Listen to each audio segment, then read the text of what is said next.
While most of her contemporaries see a UFC title as the ultimate prize, strawweight champion Rose Namajunas sees the 12 pounds of gold and leather as nothing more than an accessory. That's part of the reason the talented title holder has no issues with the myriad things Joanna Jędrzejczyk has been saying since the first meeting at UFC 217 in November ended with Namajunas handing the Polish standout her first professional loss and unseating her for the strawweight throne. Moore, who walks out of UFC 223 with a gold. "It's fine with me," Namajunas said of Jędrzejczyk's many comments leading up to the championship rematch this weekend at UFC 223 in Brooklyn when speaking with Sporting News on Wednesday afternoon. "To me, that's not why I fight. I'm not chasing a belt. My purpose is to change the world. So if the belt wants to follow me on that journey, that's cool, but I'm always going to keep being me." The journey, like many people, it took Namajunas as well to figure out who she was, both personally and professionally, and become comfortable holding herself to no one's standards but her own. As you might expect, the road to being confident with both has featured many twists and turns. Namajunas was viewed as a future superstar with championship potential right out of the gate following a 4-0 run on the amateur circuit and a pair of finishes under the Invicta FC banner to start her professional career. After a loss to Teixeira Torres, she joined the cast of Season 20 of The Ultimate Fighter and made quick work of Alex Chambers, Joanne Calderwood and Randa Marcos, submitting all three to advance to the finals, where she would meet Carla Esparza in a bout to determine the inaugural UFC Women's Strawweight Champion. Along the way, the Ronda Rousey comparisons started and the pressure to complete her Cinderella run through the competition by upsetting Esparza, the reigning Invicta FC title holder and top seed in the tournament, mounted. Early in the first round, it was clear that Namajunas was in over her head, and when Esparza sunk in a rear naked choke just over a minute into the third round, the young prospect tapped out and broke down into tears.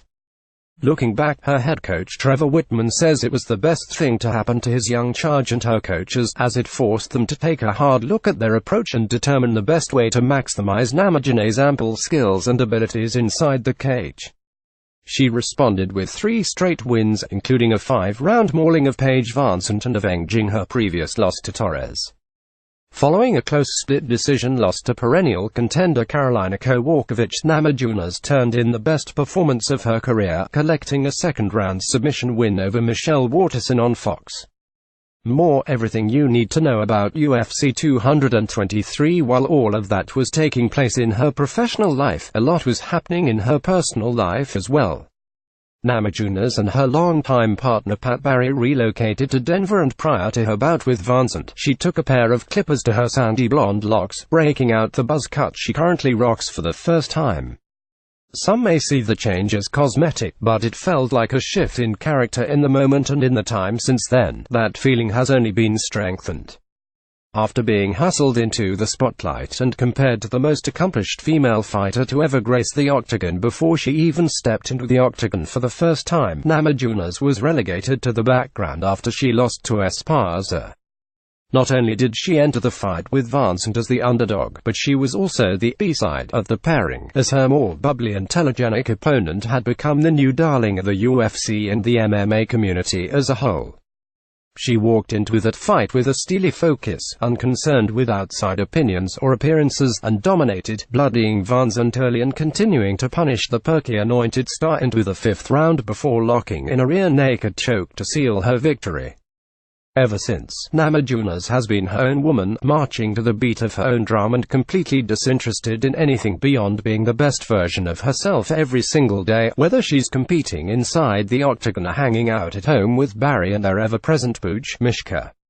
"I think that's everything to do with," said Namajunas of the connection between her journey of personal discovery and the success she's enjoyed inside the cage.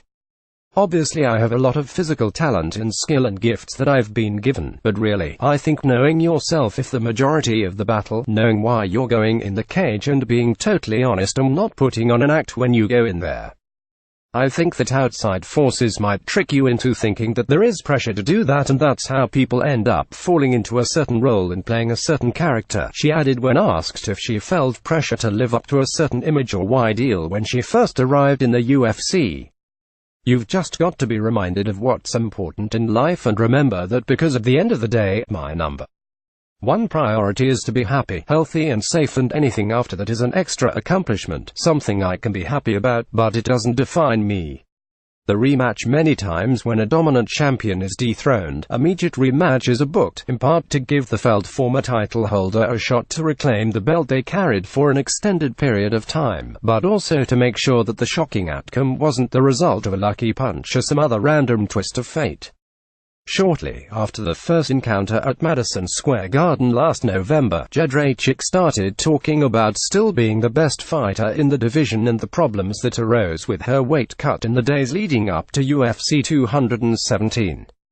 She parted ways with Perfecting Athletes, the South Florida team that not only managed her nutrition and weight-cutting program, but had also become like a surrogate family for the Polish fighter since she moved to the area to train full-time at American Top Team in Coconut Creek. Throughout the preamble to this weekend's second encounter between the two, Jędrzejczyk has offered up various versions of the same refrain, "I will get back what belongs to me," continuing to show how much emphasis and importance she places on not only proving what happened last time was a one-off mistake, but holding the UFC title as well. More, what's at stake at UFC 223. Breaking down the card from the minute Dana White placed the strawweight title over her shoulder late last year, Namajunas has seemed somewhat nonplussed about the perceived value attached to the belt and questions about her first victory and whether she can replicate that performance this weekend in Brooklyn.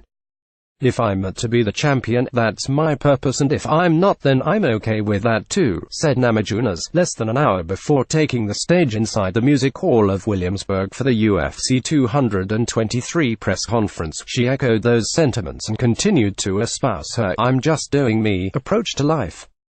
In an age when many fighters want to do the best Conor McGregor impressions in order to garner attention and try to build their names, Namajunas is only interested in being herself.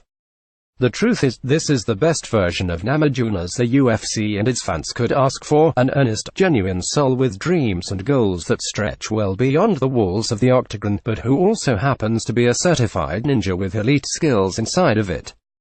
Skills she fully intends to showcase again Saturday night.